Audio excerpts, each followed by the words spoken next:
تو صحابہ کرام کی زندگیوں میں ہم دیکھتے ہیں تو عمر بن خطاب کے بارے میں آتا ہے، آپ لوگوں نے بارہا سنا ہوگا، بڑے ہی غصے والے تھے، جتنے طاقتور اتنے ہی غصے والے، لیکن جب غصہ آتا تھا غصے کو برداشت بھی کر لیا کرتے تھے۔ صلح حدیبیہ کے موقع پر بہت سارے احادیث آتے ہوں گے، نبی کریم صلی اللہ علیہ وسلم نے سب سے پہلے حضرت عمر کو بلایا۔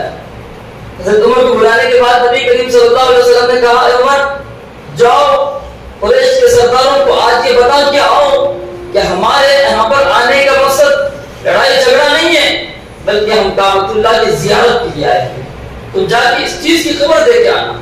تو عمر بن خطاب نے کہا تھا، اے اللہ کے نبی آپ مجھے جانتے ہیں کہ دشمنی کرنے والے قریش مجھ سے کیسی دشمنی کرتے ہیں، اور یہ سختی کرنے والا عمر ان کے خلاف کیسی سختی کرتا ہے، تو میں ایک ایسے انسان کے بارے میں تمہیں بتاتا ہوں جو یہ قریش کفار مکہ اس انسان سے بہت زیادہ محبت کرتے ہیں، اور اس کا مقام مرتبہ ان لوگوں کے پاس بہت زیادہ ہے۔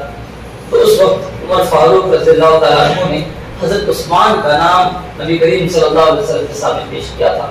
یہ لمبا واقعہ ہے، آپ لوگوں نے واقعات دوبارہ سنا ہوگا۔ جتنے سارے فرامین تھے، جو اصول و ضوابط تھے، جو شرائط مشرکین کی طرف سے تھے، سارے کے سارے شرائط نبی کریم صلی اللہ علیہ وسلم نے مان کیا، لیکن کچھ صحابہ تھے جن کو ان شرائط میں سے دو شرطیں ایسی تھی جن شرطوں کے خلاف کچھ صحابہ بہت زیادہ غصہ ہوئے، جس میں سے اوس و خزرج کے سردار اسید اور سعد بن عبادہ اور خصوصاً حضرت عمر فاروق رضی اللہ تعالیٰ عنہ، یہاں تک کہ وہ دونوں صحابی نبی کریم صلی اللہ علیہ وسلم کے پاس نہیں آتے، بلکہ عمر فاروق کو جب معلوم ہوتا ہے کہ نبی کریم صلی اللہ علیہ وسلم نے ساری کی ساری شرائط کو جو منظوری دے دی ہے، اب صرف ان شرائط کو لکھنا باقی ہے، ایک معاہدہ کرنا باقی ہے۔ دو شرطیں ایسی تھی، ایک شرط جس پر سب سے زیادہ غصہ ہوئے وہ شرط یہ تھی کہ اگر کوئی بھی مسلمان ہونے کے بعد نبی کریم صلی اللہ علیہ وسلم کے پاس پناہ میں آتا ہے، مدینہ آ کر اپنے آپ کو تکلیفوں سے دور رکھنا چاہتا ہے، تو شرط یہ تھی کہ ایسے مسلمان کو کفار مکہ کی طرف واپس لوٹا دیا جائے گا۔ لیکن وہیں پر کوئی مسلمان کافر بن جائے، مرتد ہو جائے، تو اس کو یہ لوگ کفار مکہ نبی کریم صلی اللہ علیہ وسلم کی طرف واپس نہیں لوٹائیں۔ ایسی شرط، ہم واپس لوٹا رہے ہیں، تم واپس نہیں لوٹاتے۔ یہ چیز سوچ کر عمر بن خطاب کو بہت غصہ آیا۔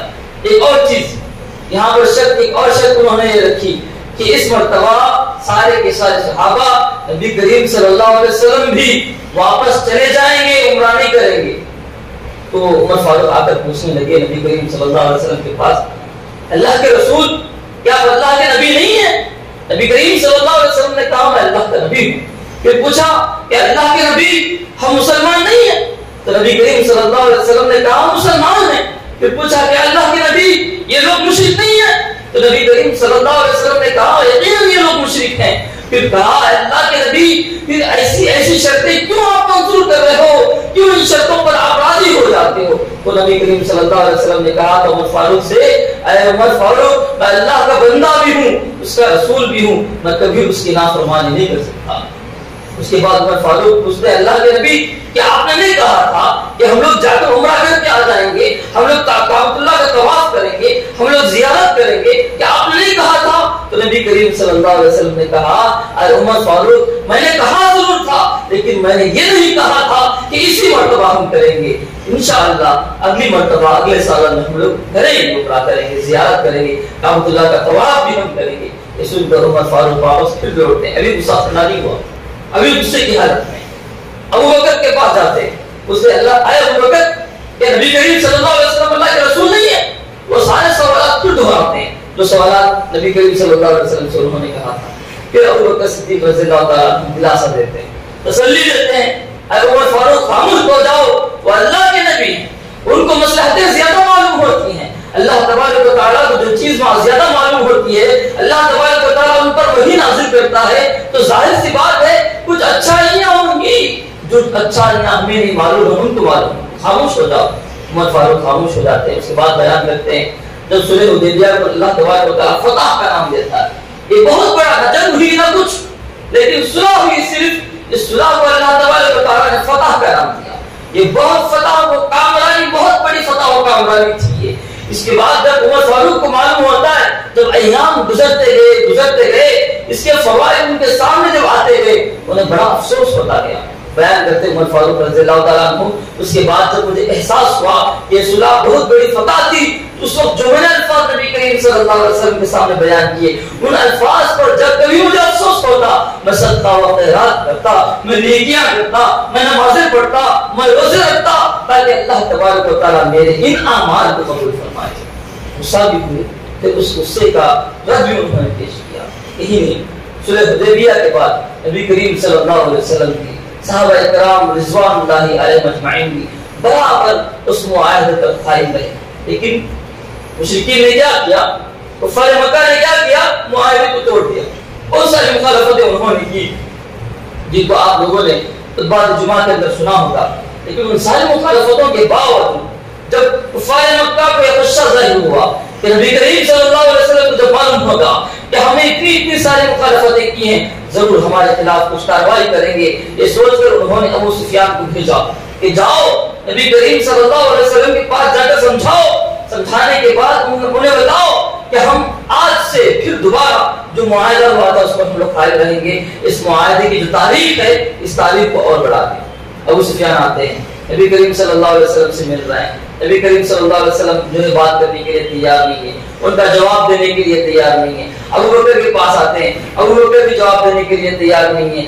حضرت عمر فاروق کے پاس آتے ہیں، بڑے غصے والے، اللہ کے رسول کے پاس گئے، ابو بکر کے پاس گئے، کہنے لگے ابو سفیان اگر نبی کریم صلی اللہ علیہ وسلم مجھے صرف اتنا کہہ دے کہ تم جاؤ اور میرے ساتھ بڑی بڑی فوجوں کو بھیجنے کی ضرورت نہیں ہے، میرے ساتھ ان چھوٹی چھوٹی چونٹیوں کو بھیج دے کہ مکہ کو میں فتح کرنے کے لیے آ جاؤں، تمہارے خلاف میں جنگ کرنے کے لیے آ جاؤں، میں ان چونٹیوں کو لے کر تمہارے خلاف آؤں گا اور پورے مکہ کو میں فتح کر لوں گا، وہ تمہاری بات سننے کے لیے تیار نہیں ہے۔ یہی نہیں، جب نبی کریم صلی اللہ علیہ وسلم مکہ کو فتح کرنے کے لیے ساری تیاریاں کر چکے تھے، ایسی تیاریوں کے باوجود جب نبی کریم صلی اللہ علیہ وسلم تک یہ خبر پہنچتی ہے کہ صحابہ میں سے ایک صحابی رسول نے کیا کر دیا ہے، ایک چٹھی لکھ کر قریش مکہ کو انفارم کیا ہے کہ نبی کریم صلی اللہ علیہ وسلم کچھ ہی دنوں کے اندر تم پر حملہ کرنے والے ہیں اور مکہ کو فتح کرنے کے لیے آ رہے ہیں۔ اور نبی کریم صلی اللہ علیہ وسلم کو اس کی خبر اللہ تبارک و تعالیٰ فوراً جبرائیل علیہ السلام کو بھیجتا ہے۔ حاطب بن ابی بلتع تھے جنہوں نے تب لکھا قریش مکہ کو، اور یہ کوشش کی انہوں نے کہ قریش مکہ کو معلوم ہو جائے کہ نبی کریم صلی اللہ علیہ وسلم کچھ ہی دنوں میں ان پر حملہ کرنے والے ہیں۔ جب نبی کریم صلی اللہ علیہ وسلم کو معلوم ہوا، حضرت علی کو اور مقداد رضی اللہ عنہما کو اللہ کے نبی نے فوراً بھیجا کہ جاؤ، ایک عورت لے کر جا رہی ہے، وہ خط حاطب بن ابی بلتع کا خط لے کر جا رہی ہے، اس کو جا کر روکو، اس خط کو لے کے واپس چلے آؤ۔ مدینے سے 12 کلومیٹر دور چلی گئی تھی، مدینے سے 12 کلومیٹر دور جا کر اس کے خط کو پکڑتے ہیں، واپس لے کے نبی کریم صلی اللہ علیہ وسلم کے پاس آتے ہیں۔ نبی کریم صلی اللہ علیہ وسلم حاطب بن ابی بلتع کو بلاتے ہیں، وہاں پر حضرت عمر بھی موجود ہیں، بڑے غصے میں کھڑے ہوئے ہیں، دیکھ رہے ہیں کہ نبی کریم صلی اللہ علیہ وسلم اس جاسوس کا کیا حال کریں گے، یہ دیکھنے کے لیے حضرت عمر جو ہے بےتاب ہیں، وہاں پر کھڑے ہو کر نظارہ کر رہے ہیں، دیکھ رہے ہیں۔ اس وقت نبی کریم صلی اللہ علیہ وسلم حاطب بن ابی بلتع سے پوچھتے ہیں، وہ حاطب کون سی چیز تھی جو تمہیں اس طرح کی حرکت کرنے پر ابھاری؟ تو انہوں نے کہا تھا، اللہ کے نبی مکہ کے اندر جو مہاجرین ہیں ان کے رشتہ دار مکہ میں بھی موجود ہیں، ان کے خاندان والے بھی مکہ میں موجود ہیں، کل جب آپ حملہ کریں گے ان کے خاندان والے ان کے رشتہ داروں کو بچا لیں گے، لیکن میرے اہل و عیال جو موجود ہیں میرا کوئی خاندان وہاں پہ موجود نہیں ہے۔ میں نے سوچا کہ یہ خبر جب قریش کو میں پہنچا دوں گا تو قریش میرے خاندان والوں کی، میرے اہل و عیال کی حفاظت کریں گے۔ اللہ کے نبی، نہ میں مرتد ہوا ہوں، نہ آپ کے خلاف میں ہوا ہوں، نہ قریش کے ساتھ جا کے ملا ہوں، میں اپنے ایمان پر قائم ہوں۔ لیکن عمر کہنے لگے، اللہ کے نبی ابھی حکم دو، اس کے جسم سے اس کی گردن کو الگ کر دوں گا، مجھے برداشت نہیں ہے کہ یہ آپ کے سامنے بیٹھا ہوا ہو۔ نبی کریم صلی اللہ علیہ وسلم نے کہا، اے عمر خاموش ہو جاؤ، یہ وہ صحابی رسول ہیں جو جنگ بدر کے اندر شریک ہوئے تھے، جن کے متعلق اللہ تبارک و تعالیٰ نے کہا آج کے بعد تم نیکی کرو یا نہ کرو، اللہ تبارک و تعالیٰ کے سامنے تمہاری یہ جو نیکی ہے اتنی بڑی ہے کہ اللہ تبارک و تعالیٰ نے تمہارے گناہوں کو معاف فرما دیا۔ تو اللہ تبارک و تعالیٰ کے بھیجے ہوئے رسول کی باتوں کو سن کر عمر بن خطاب خاموش ہو جاتے ہیں، لیکن برابر اصرار کرتے تھے کہ اللہ کے نبی کوئی نہ کوئی حصہ ہو جو حاتب بن ابی بلتع کو آپ دیں، مجھے یہ برداشت نہیں ہو رہا ہے۔ یہاں تک کہ عمر بن خطاب کا جب غصہ جوش کے تھا، وہ بار بار اصرار کر رہے تھے، لیکن جب بعد میں انہیں احساس ہوتا ہے کہ میں یہ جو غصہ کر رہا ہوں، یہ غصہ میں اللہ اور اس کے رسول کو راضی کرنے کے لیے کر رہا ہوں، لیکن یہ غصہ میں میرے نبی کے سامنے کر رہا ہوں، یہ کیسی حرکت میں کر بیٹھا، یہ سوچ کر حضرت عمر فاروق کے بارے میں آتا ہے کہ روتے ہوئے بیٹھ جاتے ہیں اور روتے روتے کہتے ہیں اللہ و رسول عالم، یہ واقعے کو میں جانتا نہیں، اللہ تبارک و تعالیٰ تو اور تیرے رسول زیادہ بہتر جانتے، یہ سوچ کر اپنے غصے پر قابو پا لیتے ہیں، روتے ہوئے بیٹھ جاتے ہیں، اللہ تبارک و تعالیٰ سے معافی مانگنے لگتے ہیں۔ اس طرح کے بہت سارے واقعات کو آپ دیکھیں گے۔ عمر بن خطاب غصہ ہوتے ہیں، جیسے ہی غصہ ہوتے تھے اپنی تلوار کو اپنے نیام سے باہر نکالتے تھے اور صرف یہ کہتے تھے کہ اللہ کے نبی حکم دو، اس کے جسم سے اس کی گردن کو میں الگ کر دوں گا۔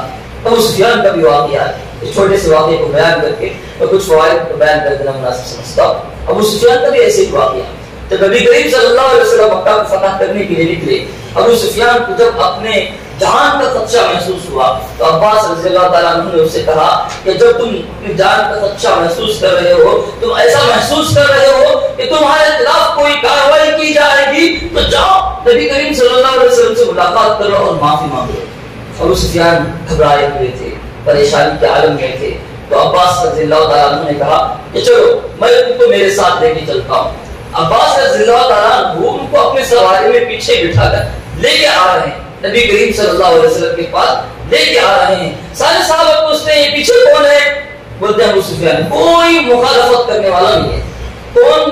کیوں مخالفت کرنے والے نہیں ہے؟ کیونکہ عباس بھی کوئی معمولی شخصیت نہیں تھی۔ ایک موقع آئے گا تو حضرت عباس رضی اللہ تعالیٰ عنہ کے متعلق میں انشاءاللہ تفصیلاً گفتگو کروں گا۔ عباس رضی اللہ تعالیٰ عنہ لے کے جا رہے ہیں، صحابہ صرف پیچھے کون ہے؟ ابو سفیان ہے، لیکن کیونکہ عباس رضی اللہ تعالیٰ عنہ کے ساتھ آ رہے ہیں کسی کو کوئی چیز بولنے کی جرات نہیں ہے۔ لیکن جب عمر دیکھتے ہیں، عمر سامنے آتے ہیں، پوچھتے ہیں یہ پیچھے کون ہے؟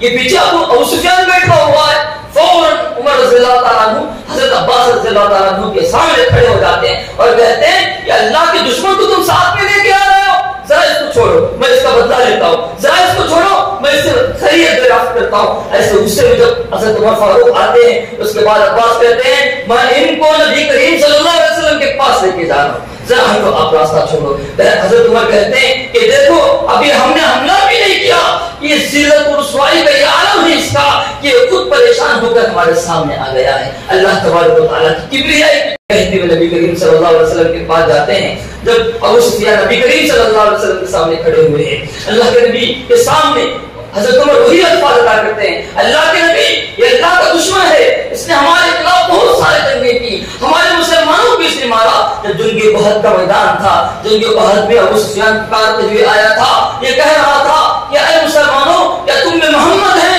نبی کریم صلی اللہ علیہ وسلم نے کہا تھا اے مسلمانوں اے میرے صحابہ جواب نہ دینا، تو صحابہ میں سے کسی نے جواب نہیں دیا تھا۔ پھر دوسرا سوال ابو سفیان نے کہا تھا کیا تم میں ابن ابی قحافہ موجود ہیں، یعنی ابو بکر موجود ہیں؟ تو نبی کریم صلی اللہ علیہ وسلم نے کہا تھا پھر بھی جواب نہ دینا، پھر بھی جواب نہیں دیا گیا۔ پھر تیسرا سوال کیا تم میں عمر ہے؟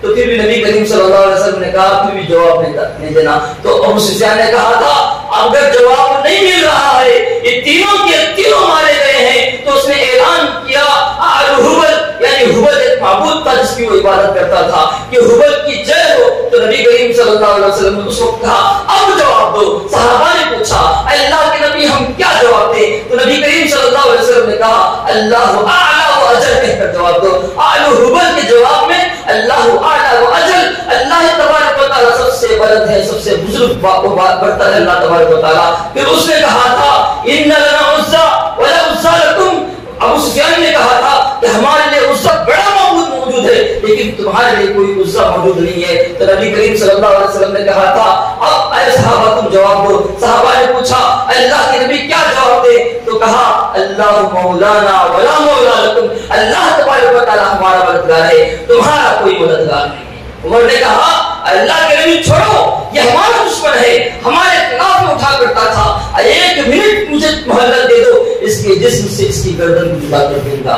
تو نبی کریم صلی اللہ علیہ وسلم نے کہا نہیں یہ بھی موقع نہیں، عمر خاموش ہو جاؤ، اپنے غصے کو جدا کر دو۔ عمر خاموش ہو جاتے ہیں۔